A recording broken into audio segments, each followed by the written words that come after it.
한번 쭉 봉독하겠습니다. 잘 따라오시면 되겠습니다. 만 2년 후에 바로가 꿈을 꾼즉 자기가 나일 강가에 서 있는데 보니 아름답고 살찐 7암소가 강가에서 올라와 갈밭에서 뜯어먹고 그 뒤에 또 흉하고 파리한 다른 7암소가 나일 강가에서 올라와 그 소와 함께 나일 강가에 서 있더니 그 흉하고 파리한 소가 그 아름답고 살찐 7소를 먹은지라.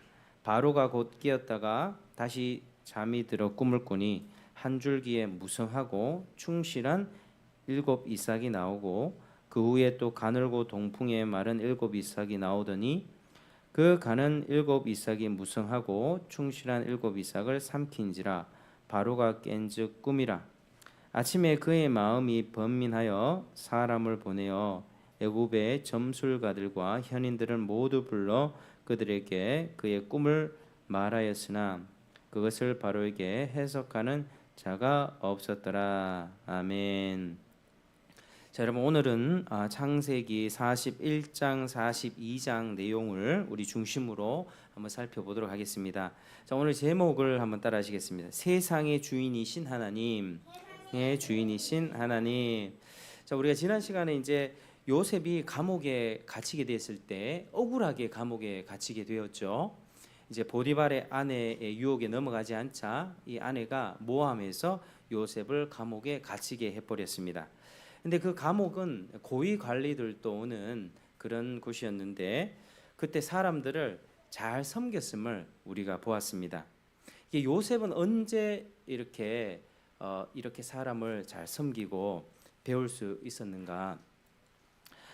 바로 밑바닥 생활을 통해서 그러했습니다. 요셉은 밑바닥 생활을 통해서 그 노예 생활하면서 집안 사무나 행정 일도 배웠고요. 또 한 사람 한 사람을 섬기는 법을 배우면서 하나님의 일에 사용되기 위한 준비가 되고 있었습니다. 근데 이렇게 준비되고 있던 중에 그의 믿음에는 부족한 점이 하나가 있었습니다. 떡 관원장과 술 관원장이 들어왔을 때 이 술 관원장의 꿈을 해석해 주면서 그가 나가게 되면 어떤 이야기를 합니까? 바로에게 자신의 처지를 알려서 감옥에서 풀어달라고 좀 얘기를 전해 주십시오. 그리고 저는 감옥에 갇힐 만한 악한 짓을 한 적이 없습니다. 이렇게 얘기를 했습니다. 이게 요셉이 이 얘기를 할 때 우리가 뭘 알아야 되냐면 요셉의 마음에는 하나님을 향한 신뢰가 조금 부족했다는 점을 알 수 있습니다. 왜냐하면 이 감옥에서 건져 주시는 분이 근본적으로 하나님이시죠.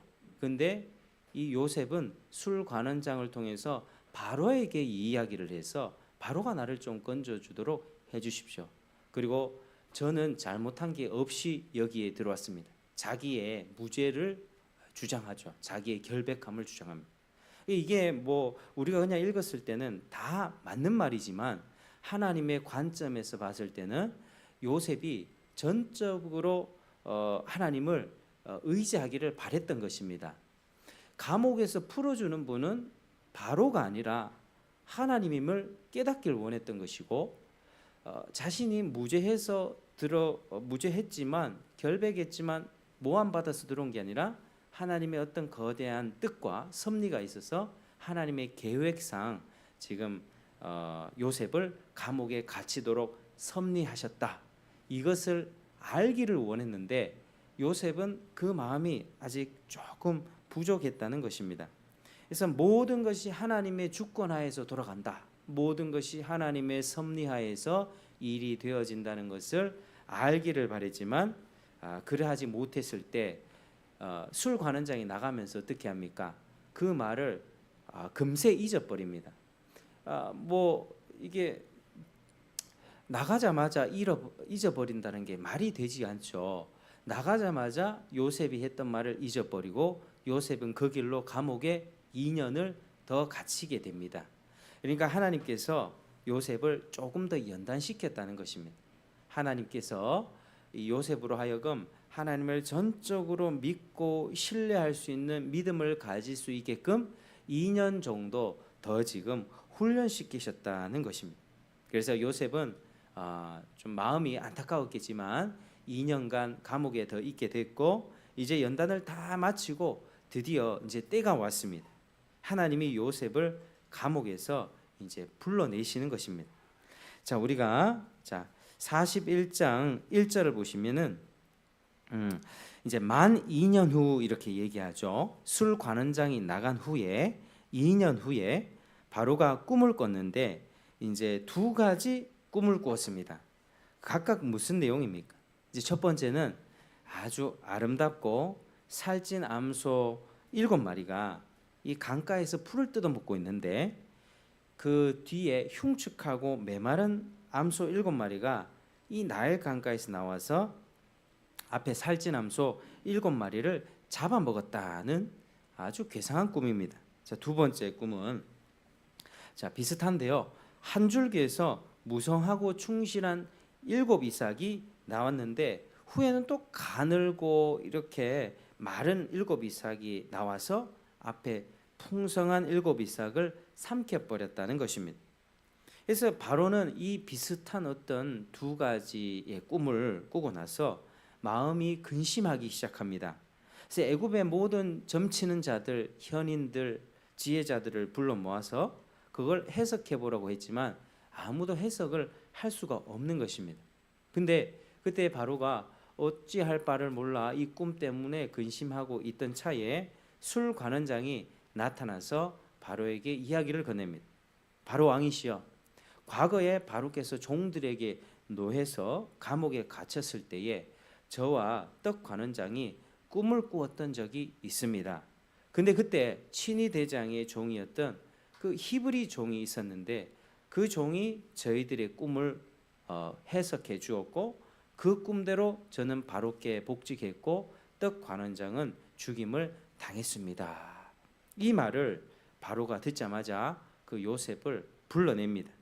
그렇게 요셉은 옷을 갈아입고 바로 앞에 서게 되죠. 그게 15절 우리 16절입니다. 15절 16절을 같이 한번 읽겠습니다. 시작.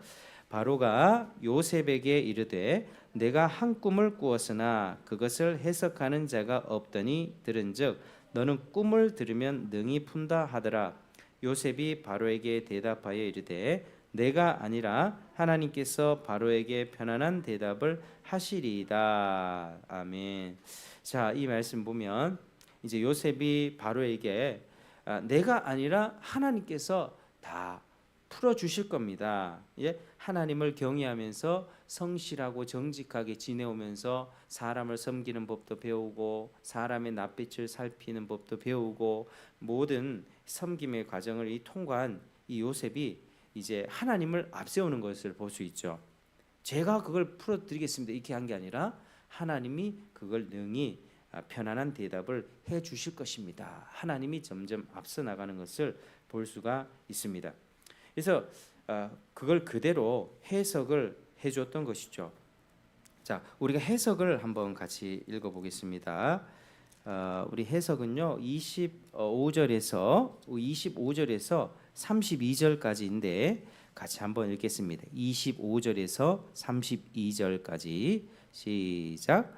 요셉이 바로에게 아뢰되 바로의 꿈은 하나라.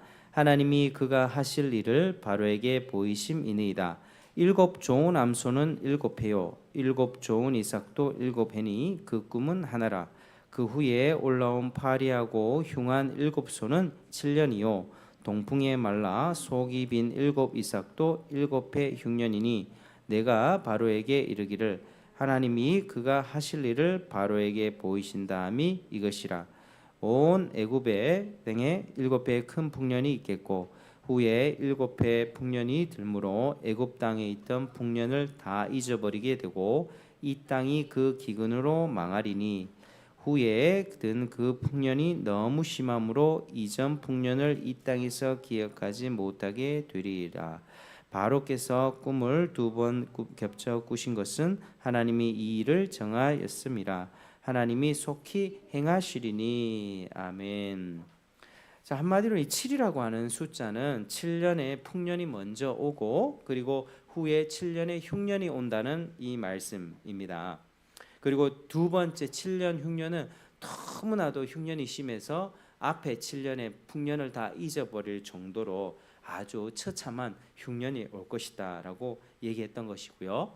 그리고 하나님이 꿈을 2번 줬다는 것은 바로 하나님이 반드시 실행할 것이라는 말도 덧붙였습니다. 그래서 요셉은 자신의 능력이 아니라 하나님의 영에 감동되어서 아주 정확하게 이것을 해석하고 있는데, 근데 요셉에게 있었던 것은 이 정확한 꿈 해석만이 아니라 그 후에 그 흉년을 맞았을 때 그 처참하게 사람들이 죽어가게 되는 그때를 대비하면서 대안을 제시하는 리더의 모습을 보여줍니다. 그게 34절에서 33절에서 36절입니다. 33에서 36절. 또 같이 읽어보겠습니다. 시작. 이제 바로께서는 명철하고 지혜 있는 사람을 택하여 애굽 땅을 다스리게 하시고 바로께서는 또 이같이 행하사 나라 안에 감독관들을 두어 그 7해 풍년에 애굽 땅의 5분의 1을 거두되 그들로 장차 올 풍년의 모든 곡물을 거두고 그 곡물을 바로의 손에 돌려 양식을 위하여 각 성읍에 쌓아두게 하소서. 이와 같이 그 곡물을 이 땅에 저장하여 애굽 땅에 임할 7해 흉년을 대비하시면 땅이 이 흉년으로 말미암아 망하지 아니하리이다. 아멘. 자, 대안을 제시하죠. 앞으로 무슨 일이 일어날지 예측하는 것, 그것으로 끝난 것이 아니라 풍년 때에 곡식을 미리 저장해둬서 5분의 1씩 다 거둬서 앞으로 다가올 그 흉년을 대비하십시오라고는 조언을 해줍니다. 그래서 사실은 이제 요셉이 과거에 아버지의 집 야곱의 이스라엘의 집에 있을 때 보면 아버지의 사랑을 독차지했던 아들 아니었겠습니까? 근데 상대의 기분을 살필지도 몰랐던 눈치 없던 소년이었습니다. 물론 좀 성실하고 순종적인 면이 있긴 했지만 자기가 꿈을 꿨을 때 형님들이 기분 나빠할 만한 꿈을 꿨지 않습니까?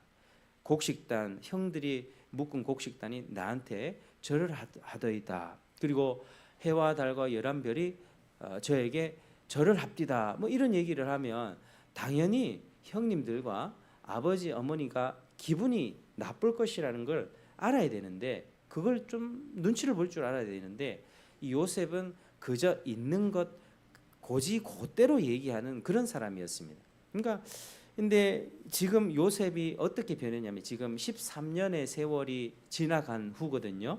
그래서 지금 요셉은 한 나라의 어떤 국가적인 위기를 대비할 수 있는 아주 훌륭한 리더로 성장해 있음을 우리가 보게 됩니다.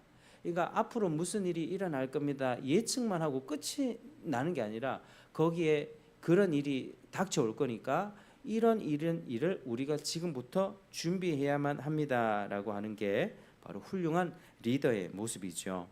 요셉은 사랑하는 아버지와 떨어져 지내면서 굉장히 외로웠을 겁니다.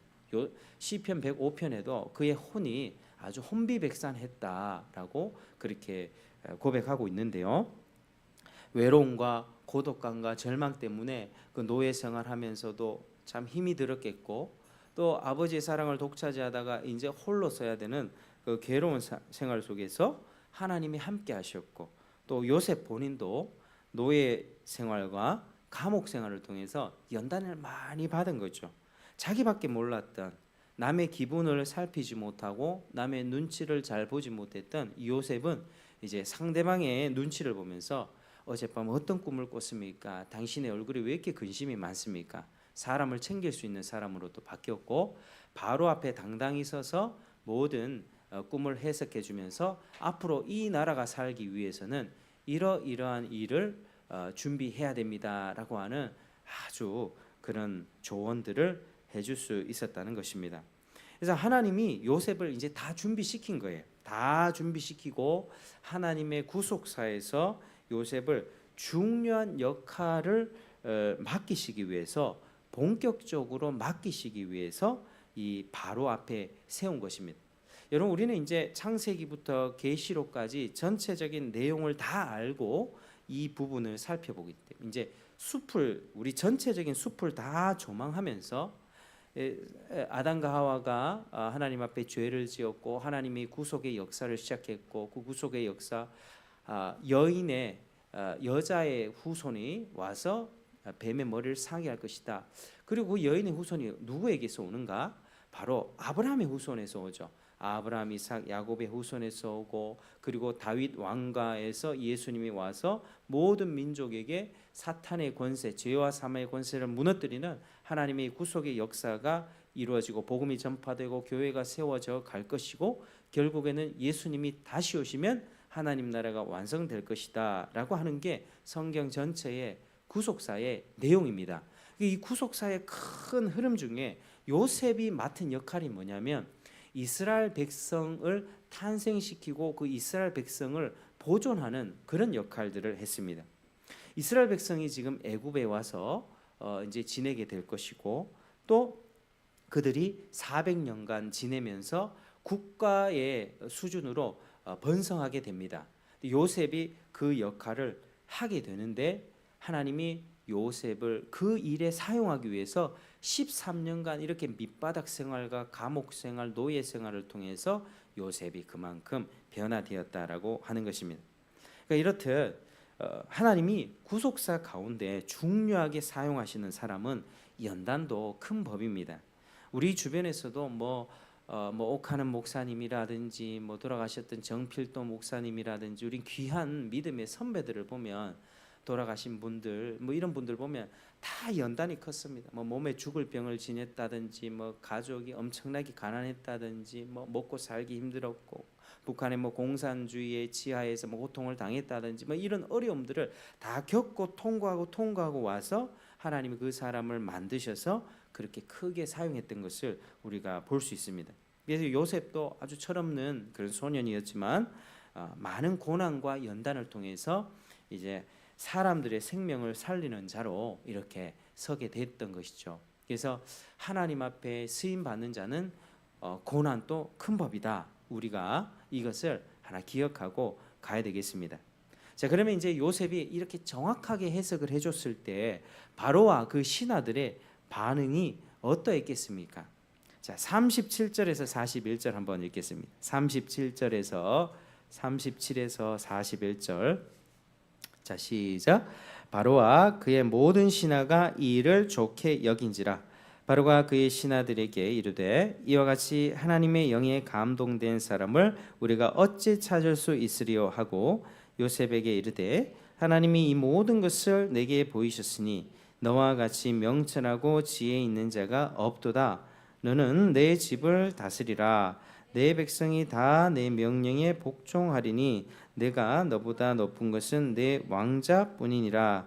바로가 또 요셉에게 이르되 내가 너를 애굽 온 땅의 총리가 되게 하노라 하고. 아멘. 그래서 이제 바로와 그 신하들이 아주 감탄했습니다. 그 꿈 해석을 들으면서 아주 감탄하면서 하나님의 지혜를 받던 거죠.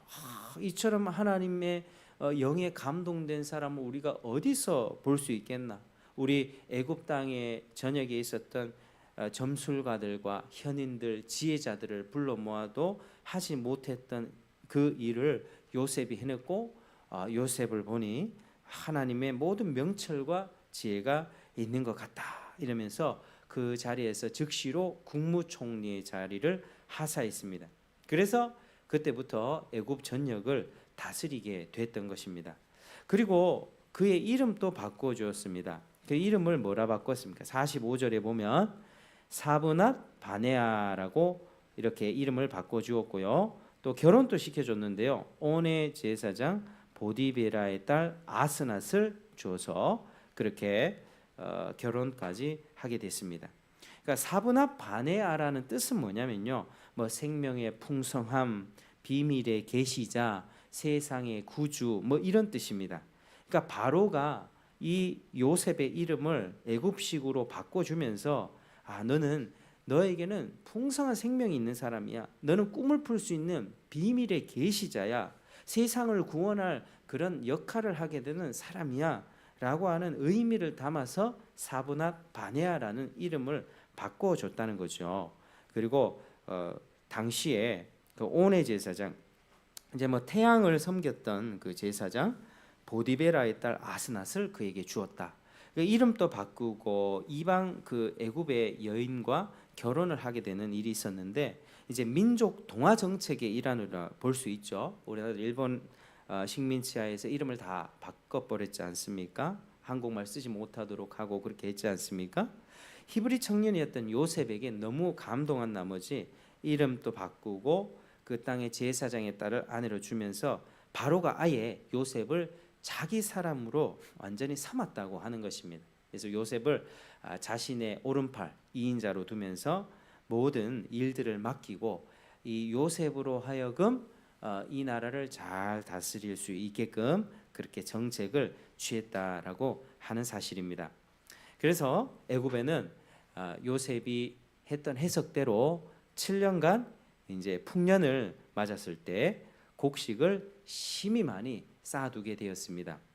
그리고 7년이 지나서 흉년이 시작될 때에 이 두 아들이 태어나는데요. 그 두 아들이 누구냐면 51절에 보면 그 장남이 므낫세래.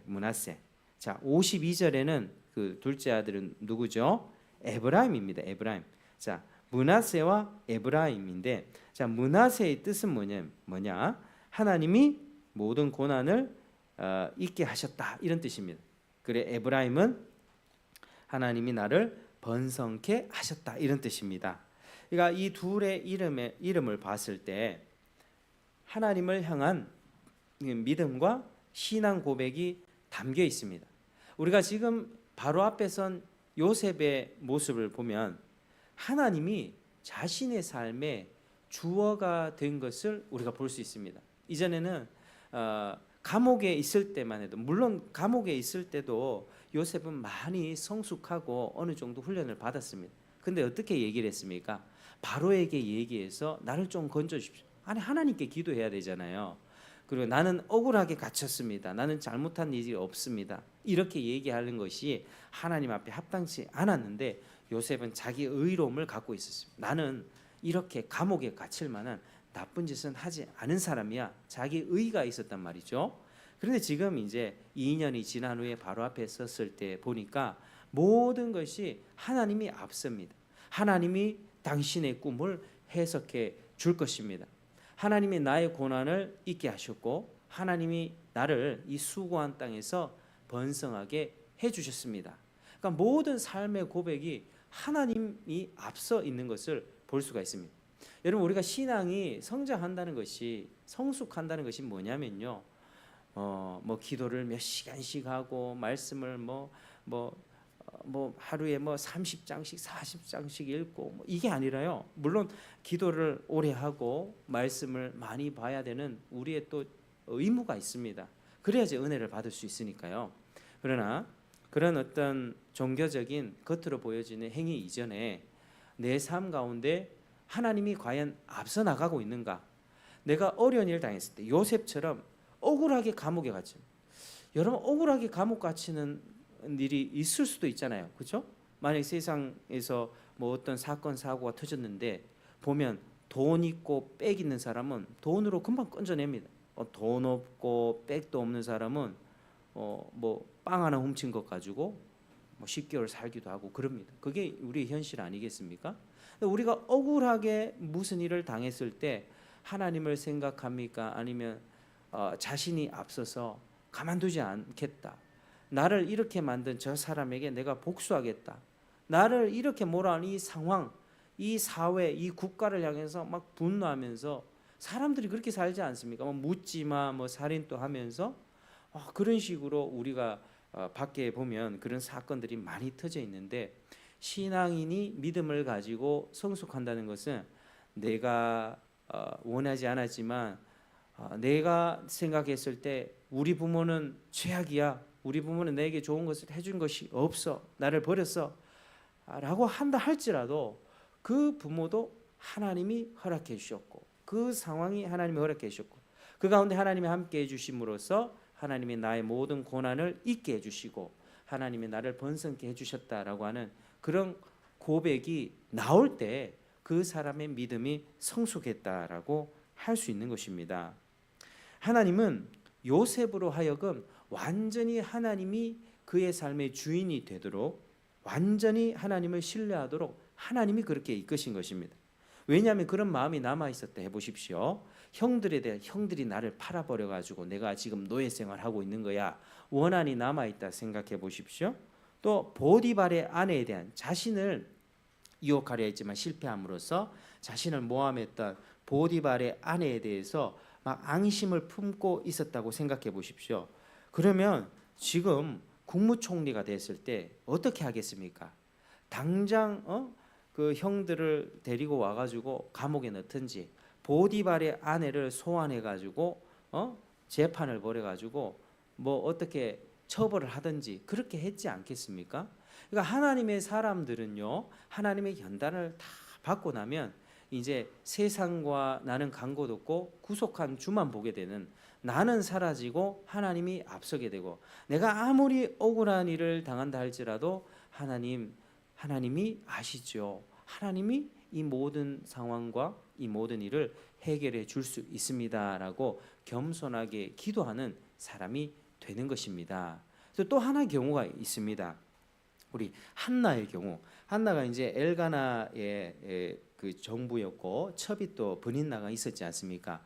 그런데 이 브닌나가 한나를 굉장히 괴롭게 했습니다. 자식이 많이 낳고 한나는 아기가 없으니까. 근데 그 아기 그의 배에 태를 막은 것도 바로 하나님이 그 태를 막으셨는데, 그 하나님께 간절히 기도했을 때 그의 마음이 다 겸손해지고 하나님 이 자식을 주시면 하나님께 드리겠습니다라고 하는 완전히 마음이 내려놨을 때 하나님이 사무엘을 허락해 주셨습니다.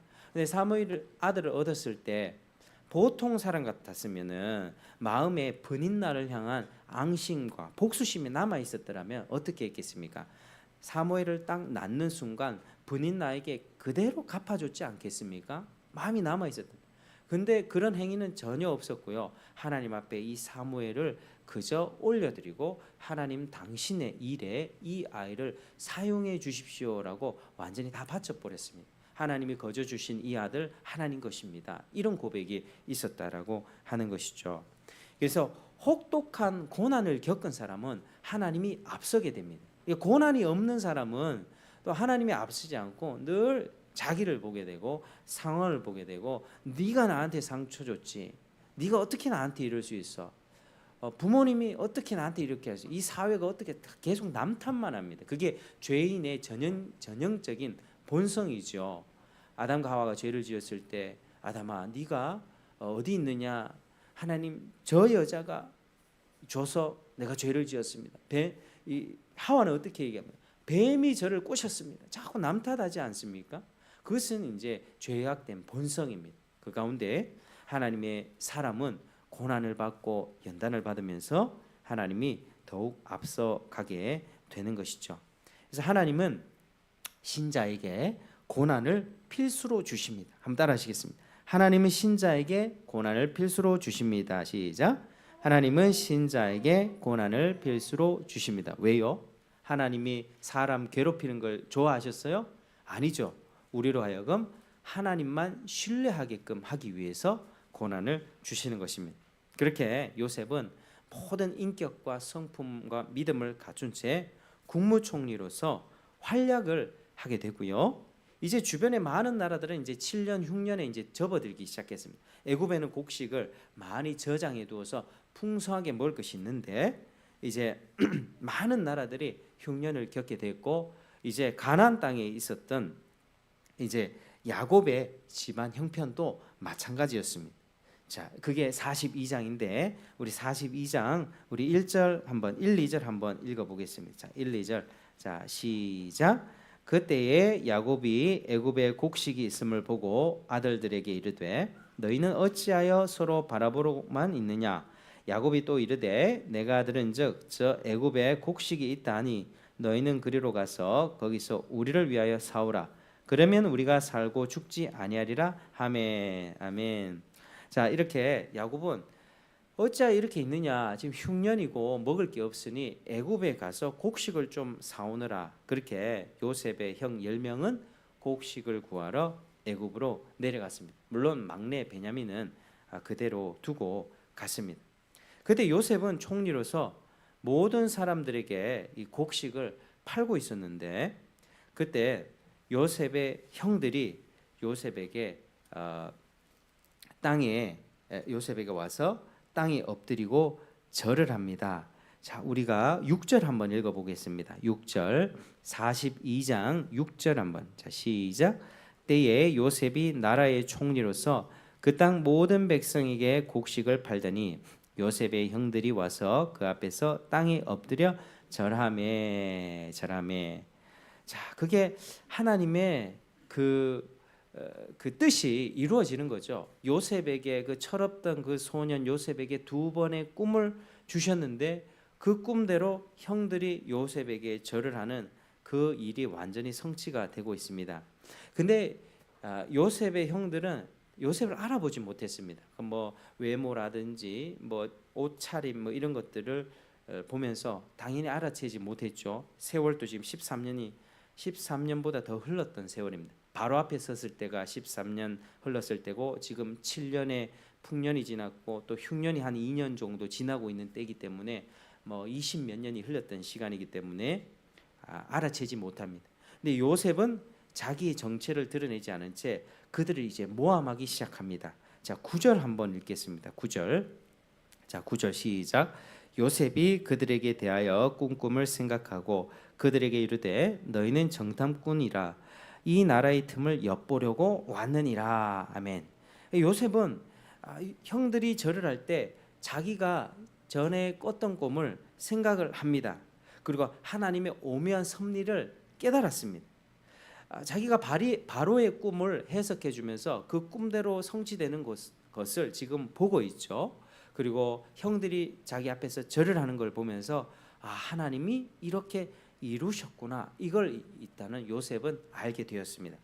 그렇게 요셉은 이제 자기에게 절을 하고 있는 형들을 간첩이라고, 첩자라고 추궁하기 시작합니다. 형들은 자기들이 염탐꾼이 아닙니다, 간첩이 아닙니다라고 말하면서 자기들의 처지를 그때부터 실토하기 시작하죠.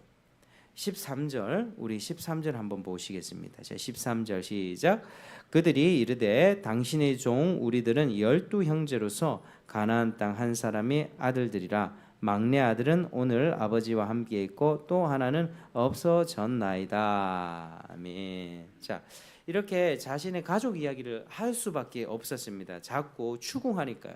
너 첩자 아니냐, 이 나라를 염탐하러 온 염탐꾼들 아니냐. 그래서 요셉은 이 말을 딱 듣고 그게 곧 염탐꾼의 증거가 아니냐라고 하면서 억지 주장을 하기 시작하죠. 애굽에 오려면 모든 형제가 와야지 왜 막내를 두고 오느냐, 왜 자기들만 왔다고 하는 것인지 납득할 수가 없다, 그건 명백한 거짓말이다 라고 몰아가면서 그렇게 너희들 말이 진실이라는 걸 입증하기 위해서는 집에 아버지와 함께 있는 막내를 데리고 오너라, 그리고 자기한테 보여야만 할 것이다 라고 이야기를 했습니다.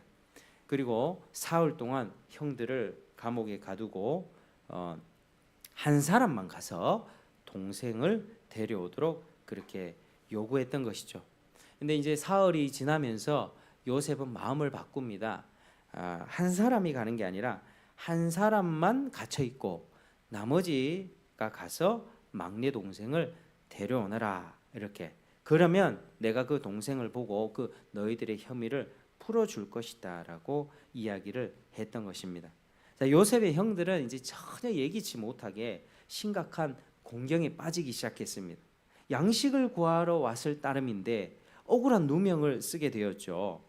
그리고 그들 생각에 지금 우리가 당하고 있는 고통이 예전에 요셉을 팔아버렸던 그 죄 때문이 아닌가라고 생각하기 시작했습니다. 그 형들은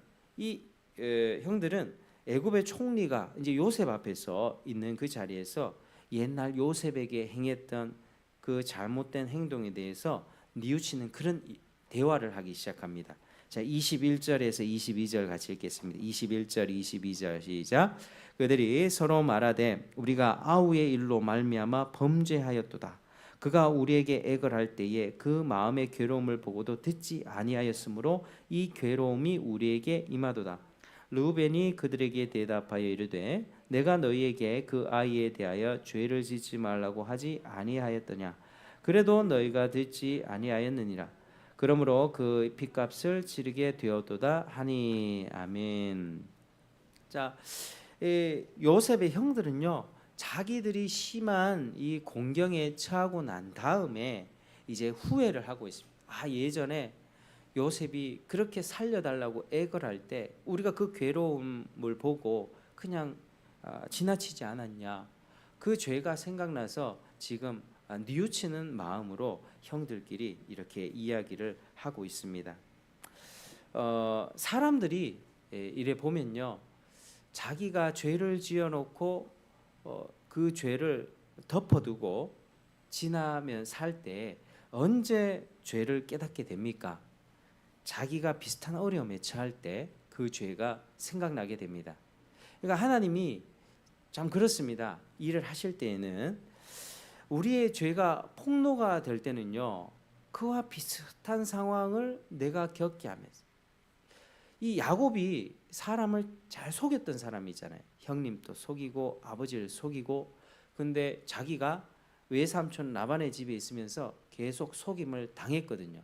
그 속임을 당하고 뭐 품삯을 10번이나 바꾸면서 20년간 거기서 봉사를 해주면서 그 약사빨은 이제 뛰는 놈 위에 나는 놈이었어요. 이 야곱은 뛰는 놈이고 라반은 나는 놈이었단 말이죠.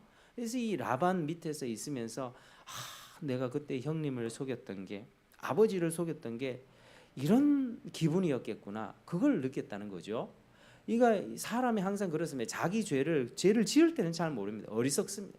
죄를 지을 때는 속 시원하죠. 그냥 자기 그냥 화풀이하면서 뭐 누굴 때리기도 하고, 지금 형들은 화가 나가지고 요셉을 그냥 증오심으로 팔아버렸는데 속 시원하게 그냥 한 사람 없애버렸는 겁니다. 그리고 옷을 찢어가지고 그냥 그 피 묻혀서 아버지한테는 거짓말했던 거죠. 아버지는 지금 아직도 모르는 상황인데, 이때 애굽 총리들 앞에서, 총리 앞에서 모함을 당하면서 간첩이라는 죽음을 당하면서 이제 우리는 애굽의 노예가 될 판이다라고 하는 위기 속에서 우리가 옛날에 지었던 죄 때문에 그 죄값을 치르게 되는 것 아니냐. 사람들의 양심이 이런 식으로 작동합니다. 자기가 어려운 일을 당했을 때 그 사람 참 힘들었겠다. 저도 이렇게 살다 보면 별로 이렇게 병원을 별로 안 다녔던 체질이라서 사람이 아픈 걸 보면 저 사람이 아프구나 힘들구나 잘 몰랐습니다. 근데 이제 좀 아픈 걸, 감기도 알아보고 뭐 아픈 걸 좀 겪어 보니까 누군가 아프다 하면은 힘들겠네, 이 마음이 공감이 되더라고요. 그러니까 자기가 어려움을 겪어봐야 됩니다. 그러니까 하나님께서 하나님의 사람으로 하여금 인도하실 때는 아까도 말씀드리지만 고난을 통해서 필수로 고난의 학교를 통과하게 하심으로써 사람을 깎아내시는데, 하나님이 그걸 그렇게 하신다는 거죠. 이 고난의 과정을 통해서 자기가 지었던 죄도 생각나게 하시고 그렇게 사람을 만들어 가는 것입니다. 이게 이제 형들은 그런 이제 자신들의 죄를 조금씩 깨닫게 되면서 이제 좀 옛날 생각들을 이렇게 하게 됐던 거죠. 근데 요셉이 형들이 그렇게 얘기를 하고 있을 때 그 대화를 듣고서 뒤로 가서 혼자 엄청나게 울었습니다. 근데 요셉이 울었다는 것에는 참 여러 가지 의미가 담겨져 있는데, 우선 형들을 만났을 때 알죠. 형들은 자기를 모르지만 자기는 형들을 압니다. 만났을 때 반가운 마음이 일어나지 않겠습니까? 또 그리고 과거에 형들 때문에 형들이 이방 상인에게 노예로 팔아버렸을 때 그 구덩이에서 건짐받아서 막 끌려가던 처참하고 괴로웠던 상황이 떠올라서 또 울었을 것이며, 또 다시금 형제들을 만나게 하셔서 하나님의 뜻을 이루어가는 어떤 하나님의 놀라운 그런 뜻들을 생각하면서 감사의 눈물을 흘렸을 것입니다. 그러니까 여러 가지 의미가 담긴 눈물이죠. 근데 요셉은 전혀 내색하지 않고 있습니다. 요셉은 그렇게 눈물을 흘리고 난 후에 다시 형제들에게 돌아와서 시몬을 결박하여 넣고 감옥에 넣고, 이제 곡식 자루에 돈도 채워주고 곡물도 채워주고 여행길에서 먹을 양식도 이렇게 다 채워주면서 그들을 보냅니다. 동생 데리고 오라고. 이 양식 가지고는 일단은 생명을 유지하고 그리고 다음번에 내려올 때는 동생을 꼭 데려오라고 그렇게 했던 것입니다. 근데 시몬이 갇혀 있었잖아요. 근데 우리 야곱의 아들들 중에 디나가 세겜 사람들에게 부끄러운 짓을 당했을 때 그 복수국을 벌였던 사람이 레위와 시몬이었거든요. 그러니까 레위와 시몬은 그 아들들 중에서도 꽤 난폭한 성향을 가진 사람들이었습니다. 그러니까 그래서 그들을 할례시킨 다음에 싹 죽여버렸거든요. 그 주동자가 레위와 시몬이었는데 이 아들들 중에서도 그 둘은 성향이 좀 그랬던 것 같아요. 그러니까 지금 요셉을 팔아버리고 막 죽이고 하려고 했던 그 주동자도 아마 시몬이었던 것 같아요. 그래서 시몬을 지금 가두고 나머지 형들은 다 보냈다라고 하는 것이죠. 그래서 그들은 가나안 땅으로 돌아가는 길에 한 사람이 이제 나귀에게 먹이를 주려고 곡식을 자루를 풀었는데 자루 안에 돈이 그대로 있는 겁니다. 이 요셉이 돈을 그대로 챙겨줬거든요. 그걸 보면서 형제들이 다 근심에 빠져버렸습니다. 안 그래도 지금 자기들이 애굽의 노예로 팔릴 지경에 있는데 도둑질했다는 또 다른 누명을 쓰게 될 것 같아서 큰 근심에 빠지기 시작합니다. 시몬이 지금 볼모로 붙잡혀 있고 막내 베냐민을 데리고 애굽으로 데리고 다시 애굽으로 돌아가야 하는데 돈까지 이렇게 들어 있으니 두려운 마음이 일어났던 거죠. 그래서 형들은 집에 돌아왔고 아버지에게 모든 일을 다 구합니다. 애굽의 총리가 우리들을 간첩이라고 의심했고 지금 시몬이 갇혀 있습니다. 인질로 결박돼 있습니다. 베냐민을 데려오면 모든 혐의를 풀어준다고 말을 건넸습니다. 그런 분위기에서 형들이 자기 자료들을 다 풀어보는데요. 각자 자료를 가져왔을 것 아닙니까? 그때 자료를 풀어보는데 그 자료에 가지고 갔던 돈이 다 그대로 들어있는 거예요. 그래서 온 가족이 두려움에 빠져 있었습니다. 아까 그 한 자루만 돈이 들어있는 줄 알았더니 자기가 가져왔던 그 모든 자루에 돈이 다 그대로 들어있었던 거죠. 죄를 뒤집어 쓸 수밖에 없는 그런 형국이었습니다. 그래서 야곱은 마음에 두려움이 일어났고 베냐민을 보내려고 하지 않았습니다. 자, 42장 우리 38절인데요. 자, 38절 한번 읽어보겠습니다. 38절 시작.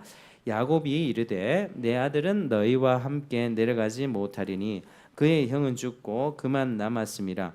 만일 너희가 가는 길에서 재난이 그에게 미치면 너희가 내 흰머리를 슬퍼하며 소홀로 내려가게 함이 되리라. 아멘.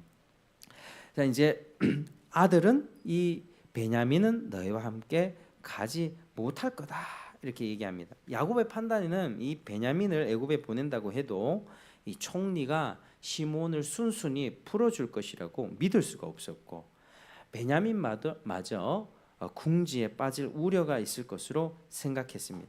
그래서 모든 형제들이 한꺼번에 위기에 빠지는 함정이 될 수 있다고 이야기했던 거지요. 그래서 야곱은 자신의 사랑하는 아내였던 라헬이 낳았던 두 아들 요셉과 베냐민이 있었는데 지금 요셉은 애굽의 총리로 있잖아요. 근데 지금 야곱은 어떻습니까? 아무것도 모릅니다. 그냥 죽은 줄로만 알고 있습니다. 요셉을 잃은 것으로 알고 있고 그의 친동생인 막내 베냐민마저도 위기에 빠질지 모르는 그런 형편에 처해 있었던 것이죠. 이렇게 우리가 41장과 42장을 우리가 한번 살펴보았는데 자, 여러분 오늘 이야기 어떻게 들으셨습니까? 하나님이 요셉을 어떻게 이끌어 오셨는가 우리가 분명하게 확인을 했죠.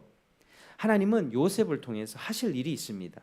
많은 사람의 생명을 살리고 이스라엘의 그 가족을 먼저 애굽으로 인도해서 애굽의 고센 땅에서 400년간 국가로 번성시키려고 했던 계획을 하나님이 지금 갖고 계십니다. 여러분 구약의 이스라엘 백성 이렇게 많이 나오잖아요. 구약의 이스라엘 백성이 어느 곳에서 태동되었고 어떻게 국가로 이렇게 번성하게 됐습니까? 애굽의 고센 땅에서 그렇게 국가가 되었습니다. 하나님의 그 계획을 이루기 위해서 먼저 요셉을 애굽에 보냈고 그리고 요셉을 13년 동안 연단하시면서 그리고 높은 자리에 두셔서 그 모든 일들을 지금 행하고 있는 것입니다. 그리고 7년 풍년 지나고요. 지금 흉년 중에 2년째가 지나고 있습니다. 앞으로 5년이 더 남아 있습니다. 그때 형들이 곡식을 구하러 와서 자기에게 절하는 그 꿈이 완전히 성취가 된 것을 볼 수 있었습니다. 하나님이 정확히 이루셨습니다. 한번 따라하시겠습니다. 하나님이 정확히 이루셨습니다. 하나님이 정확히 이루셨습니다. 바로에게 꾼 꿈도 마찬가지로 정확하게 이루셨습니다. 7년 풍년에 7년 지나가고 2년이 지나가고 있는 판국에 5년 남았다. 이게 예측되는 상황이죠. 여러분, 우리는 이것을 보면서 하나님이 어떤 분인가를 알아야만 합니다. 우리가 성경을 읽을 때 나에게 초점을 두기보다는 먼저 하나님이 인간에게 어떻게 다가오시고 이 사람을 어떻게 이끌어 가시는가를 우리가 아주 기억해야만 합니다. 성경 읽을 때 중요한 것이 하나님 중심입니다. 하나님이 어떤 분인가, 하나님이 무슨 일을 행하셨는가, 하나님이 어떤 은혜를 베푸시는가. 오늘 이 말씀을 보면 하나님이 세상의 주인이라는 것을 알 수 있습니다. 여러분, 사람들은 세상의 주인이 자기라고 생각하죠. 그냥 내가 태어났고 내 생각과 내 자아의 성취, 내 성공, 그죠? 돈도 많이 벌고 뭐 적당히 결혼하고 행복하고 소소하게 그냥 나는 살 거야. 어떤 사람은 야망이 있어서 높은 자리를 가길 원하고, 어떤 사람은 뭐 또 다른 부분에 또 자신의 욕심을 드러내면서 그렇게 살아갑니다. 자기 위에 뭔가 있다는 걸 인정하기가 싫은 시대가 지금 시대입니다. 여러분, 지금 우리 학생들도요, 초등학생들 얼마 전에도 초등학생이 교감쌤 뺨을 때렸다 뭐 이런 이야기가 있는데, 왜 이런 일이 일어나겠습니까?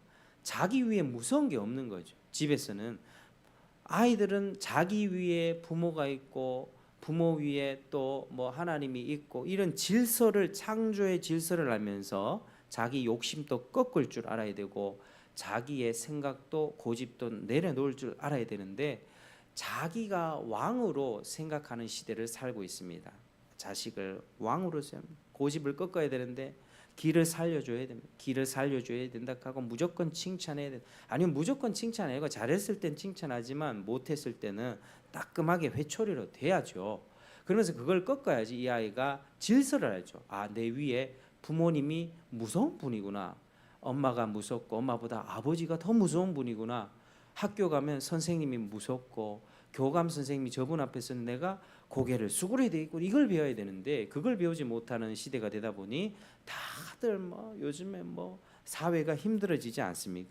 근데 오늘 본문을 통해서 하나님이 하시는 것은 하나님이 세상의 주인이라고 하는 것입니다. 하나님이 요셉의 주인이시고 야곱 가족의 주인이시고 바로와 애굽 전역의 그 바로의 그 신과 같은 그 존재였던 바로 위에 하나님이 있었다라고 하는 것이죠. 바로에게 누가 꿈을 줬습니까? 하나님이 주셨고 하나님이 그걸 이루셨습니다. 한 나라가 흥하고 한 나라가 망하는 모든 일들이 한 개인의 생사화복도 다 하나님이 주장하신다라고 하는 것입니다. 근데 하나님이 주인이셔서 모든 세상을 이끌어 가시는데, 그런데 그 세상 역사의 중심에는 누가 있습니까? 바로 교회가 있습니다. 여러분, 애굽 전역에 당시의 대제국이었던 애굽의 그 역사, 애굽의 풍년이 오고 흉년이 오면서 막 이런 정책들을 하는 가운데 그 중심에 누가 있습니까? 이스라엘 백성이 있잖아요. 이스라엘 백성이 애굽의 고센 땅에 와서 그 생명을 보존받게 됩니다. 그게 400년 지나면서 이스라엘 나라가 됩니다. 세상 역사의 중심은 하나님이시고 모든 것들을 다 다스립니다. 벌레 한 마리의 생명도 하나님이 주관하십니다. 그러나 그 역사의 중앙에는 바로 성도와 교회가 있습니다. 여러분, 예수님의 탄생하셨던 그 중요한 사건, 아주 중요하죠. 그러나 그 사건의 배경에는 로마의 번성이 있었습니다. 로마 제국, 그 강했던 로마 제국, 그 강대했던 로마 제국을 하나님이 일으키셨는데 그 역사의 중심에 예수님이 딱 태어나셨다라고 하는 것이죠. 그래서 하나님이 모든 일을, 이 중심되는 일, 구속사, 성도를 일으키고 교회를 세워가고 하나님 나라를 완성시켜가는 이 일을 하시는 가운데 이 일을 중점적으로 하시기 위해서 로마를 일으키기도 하고 뭐 영국을 일으키기도 하고 미국을 일으키기도 하고 소련을 패하기도 하며 하나님이 행하시는 일들이 그렇다라고 하는 것입니다. 성도의 보존과 구원이 역사의 중심에 있습니다. 여러분, 이게 굉장히 중요한 것입니다. 성도의 보존과 구원. 그러니까 우리 세상 역사가 어떻게 돼갑니까? 막 코로나 터지고 전쟁 터지고 막 사람들이 이상해 돼가고 이 사회는 지금 좌경화되어져 가고 있고 사람들의 생각들이 막 너무나도 막 지금 게을러져 가고 있고 남 탓하는 그런 시대로 가고 있습니다. 정치나 경제가 너무나도 혼란해져 가고 있고 교회는 막 사람들이 떠나가는 것 같이 막 보이고 막 그렇지 않습니까? 예전 같지 않은 그런 느낌이 들지 않습니까? 그러나 그런 가운데서도 이런 혼란스러운 역사의 중심 뭐가 있다고요? 성도의 보존과 구원이라고 하는 이 하나님의 일이 그 중심에 있습니다. 그러니까 우리는요, 세상이 망해도 우리는 삽니다. 하늘이 무너져도 우리는 들어갈 하나님 나라가 있는 것입니다. 하나님이 우리를 보존하신다는 거예요. 우리 한 사람 한 사람을 보존하시고 한 사람 한 사람이 모인 이 교회를 보존하시고, 그래서 이 보존하신 교회를 결국에는 어떻게 하신다고요? 하나님 나라를 완성시킨다라고 하는 것입니다. 모든 일이 성도를 보존하고 교회를 지키기 위해서 나라가 세워지기도 하고 망하기도 하고 코로나 같은 전염병이 터지기도 하고 또 회복되기도 합니다. 하나님이 일을 그렇게 하신다라고 하는 것입니다. 성도 여러분, 우리가 이 사실을 기억하면서 하나님께 소망을 두시길 바랍니다. 아직 예수님을 절대적으로 신뢰하지 않고 있다면 속히 예수님을 세상의 구원자이자 주인으로 믿으시길 바랍니다. 그분을 사랑하시고 그분께 인생을 드리십시오. 하나님이 내 인생의 가장 주어가 되도록 기도하십시오. 하나님 앞에 하나님을 신뢰하면서 인생을 살아가십시오. 그게 가장 안전한 인생입니다. 그리고 그게 가장 복받은 인생이고 그게 천국 가는 인생입니다. 여러분, 우리는 안전합니다. 주님이 지켜주시기 때문입니다. 세상이 무너지고 내 직업이 어떻게 직업을 잃어버리고 뭐 여러 가지 형편이 좋지 않다 할지라도 하나님은 우리를 중심에 두고 지금 지켜가시면서 하나님 나라로 안전하게 이끌어가고 계십니다. 그래서 우리가 세상의 주인이신 하나님을 다시 한번 기억하면서 다음 주에는 야곱이 어떤 결단을 하게 되는지 다음 주에 또 함께 살펴보도록 하겠습니다. 우리 기도하시겠습니다. 하나님 아버지, 감사드립니다. 오늘 이 말씀을 통해서 세상의 주인은 하나님이심을 다시 한번 배웠습니다. 한 사람의 생사복도 주장하시고 국가의 흥망성쇠도 주관하시고 모든 세상의 역사를 주관하시면서 그 중앙에 이스라엘의 보존을 주님 넣어두시고 성도와 교회를 보존하시는 그 하나님의 놀라운 은혜를 봅니다. 우리가 두려워하지 않기 원합니다. 하나님 한 분만 바라며 살아가길 원합니다.